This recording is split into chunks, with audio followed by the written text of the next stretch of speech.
I like to set the intention every year for what I'm trying to accomplish. Every year is the same objective: get on the podium in an individual event at a major championship. This gives me motivation. I watch back the greats.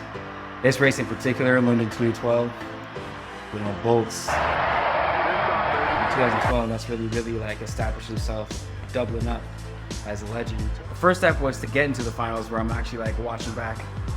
Now the next step is that I'm in the finals, is to get away with a medal. He's there, I'm sure. Johan Blake is coming through. Bolt gets it again, and the time 19.32. I want to see myself in one of these races, in these big moments. The goal is to be on the podium and get that individual medal. If I get those individual medals combined with my relay medals, it's stuff legends, baby. I want to take myself of being able to get it done with the relay team, being defending champions in the full ring, to also showing that I'm one of the best in the world and stand myself. That's how you make a legacy. That's how you set yourself apart. And that's what I'm chasing, man. Legacy to me is a reputation that speaks for you, and you don't have to say nothing. I don't want them to know, like, people in the track world, when they hear my name, they know that I'm one of the best to do it. I'm one of the best out there, one of the fastest people in the world. People don't remember who makes the finals unless you come away with the medal. In some cases, they don't care unless you win. For me, it's like climbing that mountain. And first off, I've got to make the World Championships, got to make the Olympics, check. Then you got to advance through the rounds to get to the finals, check. Then you got to get on the podium to medal. Haven't checked that one off yet individually. And then of course you got to win.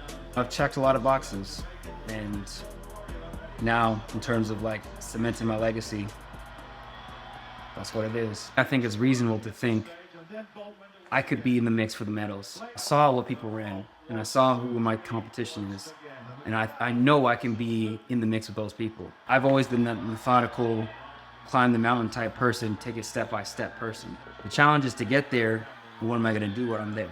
Some people might say like, you're selling yourself short, but to me it's part of the process. If I'm gonna win, I'm gonna try and win. So the goal is to try and win, setting the intention of going for the win, going for the top spot, but knowing if I come away with an individual medal, I hit my goal. My biggest curse is the fact that I'm very analytical, and it's hard for me to visualize things that haven't happened sometimes until I see certain metrics.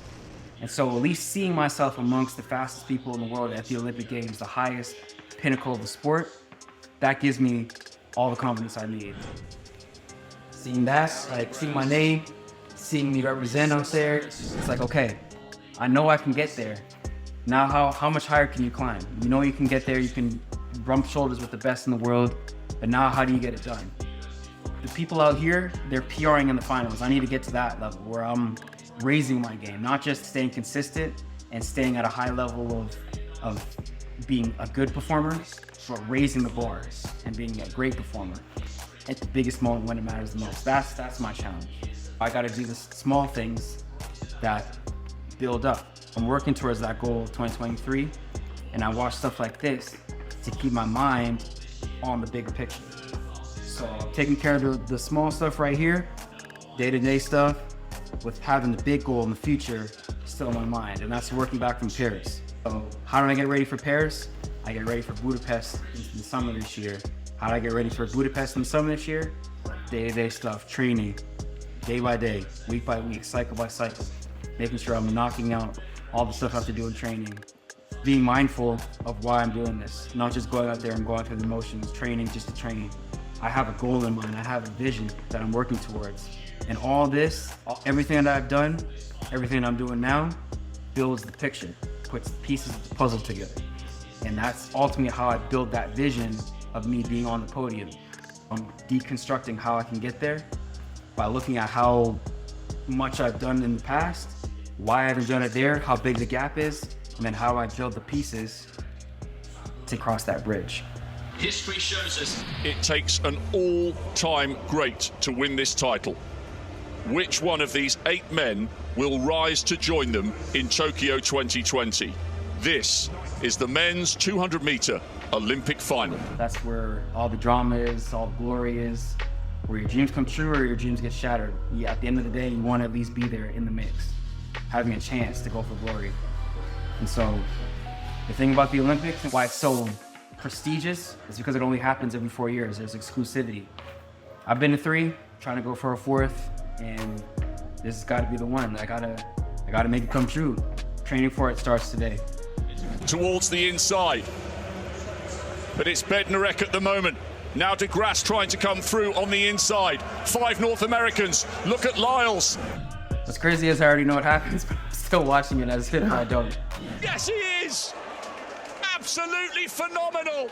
At last, it is all gold for. I'm on the camera, but I'm just sitting on the track right now, looking at everybody else.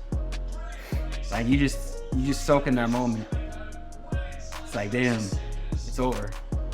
Because like, when you think about the Olympics, you don't think about just that one race. You think about all the training that led up to it, all the sacrifices you made, all those hard sessions, all the things that you sacrificed. If you don't seize it, it's like, damn, I just let it go. There's been highs, and then there's been those painful, gut-wrenching like lows where it's just like, you just want so much more. You get so close, you get a taste of it, and it's just like, you're gonna come this close, and we're just gonna take it away from you.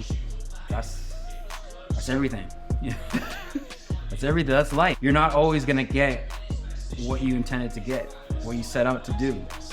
But what are you gonna do about that? Are you gonna like just give up and move on to the next thing? Or are you gonna mope about it? Are you gonna cry about it? Or are you gonna like tell yourself, nah, like I have to have this. I have to keep working. I have to figure out a way. When you go through something so many times and it doesn't happen, people start to lose faith, right? People are creatures of what they can see. And the thing about faith and vision and mindfulness and all that stuff is you have to manifest it and bring it to life. And until you do, a lot of people believe you. I feel like my potential is a lot higher than what I've showed. I don't know how many people will believe that. They might think, we've seen what you are. The story's written for you. The book is out on you. You can hit 6th place, 7th place, 8th place. You can make the finals, but then that's it for you.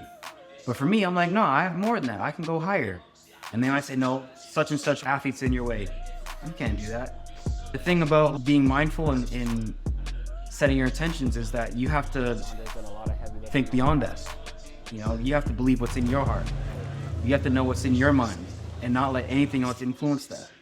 Your past results were just lessons, not dictating who you are as an athlete. If I didn't believe that, and if I didn't believe that I can go any higher, what's the point? I have to believe that I can do more, because that's what fuels me every day in training, to go through those hard sessions, fight through those sore days where I don't want to go, where I don't feel motivated to train, where I have those tough losses and I don't want to bounce back. I just want to, you know, hang it up and wallow in my sorrows. It's my belief that I can do more. Literally laid out for me what I need to do. So my work is cut out for me. I just have to figure out a way to fix it. And I've tried many different things, and I'm just to keep trying. Sometimes when you're so heavily thinking like, don't do something, bring that to life, because that's where your mind goes. What I need to do is tell myself exactly what I need to be doing, rather than avoiding what I shouldn't be doing. Saying that is easier said than done. I think that's just what it is. That's just how the elite figure it out. I gotta figure out how to figure it out. It might not seem like a lot to other people, but the way I ended the season last year, this gives me all the hope I need. With him as well, Prescott as ever just gets left a little bit, but look at Bramell, he's going away from everybody here. Blake trying to go with him, but it's going to be Bramell. Finishing quickly on the near side was Aaron Brown, might have got second. There I get third, and all the medalists weren't there from Eugene. But for me, it's the second biggest stage of my season last year. End of the season, had an entire season already on my legs, and to come away with getting third was enough for me to say, all right, I'm gonna use this positive momentum for the next season. And I just need to see that small sliver of hope, and that's all I need. Set the intention right from there.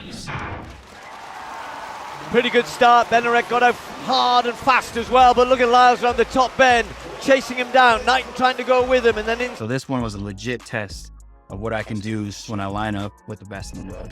Well, but Lyles is going away now. Bednarek is chasing, but Noah Lyles is going to take this in a pretty quick 19:51. That was the least he was after, but by anybody's standards, that is very fast indeed. To beat the rest of the field, I was like, all right, this is it. That's all I needed to see. Small little things yield big results in the long run. And it all starts with seeing it visually and then turning into something bigger. I already start cooking up something once I see bits of success. From my last race to be in lane 2 and run into a headwind against an elite field like this and come second, that's all I need to see. Up here, I'm strong now, I'm building, I'm working, and things are percolating now. And now I have that confidence, and all that's gonna translate into what I'm trying to do this year. And sometimes it's just a mentality thing, right?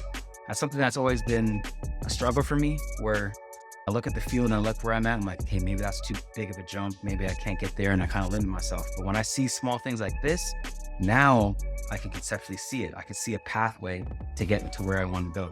That's the intention right there. It's set. This is gonna be the one.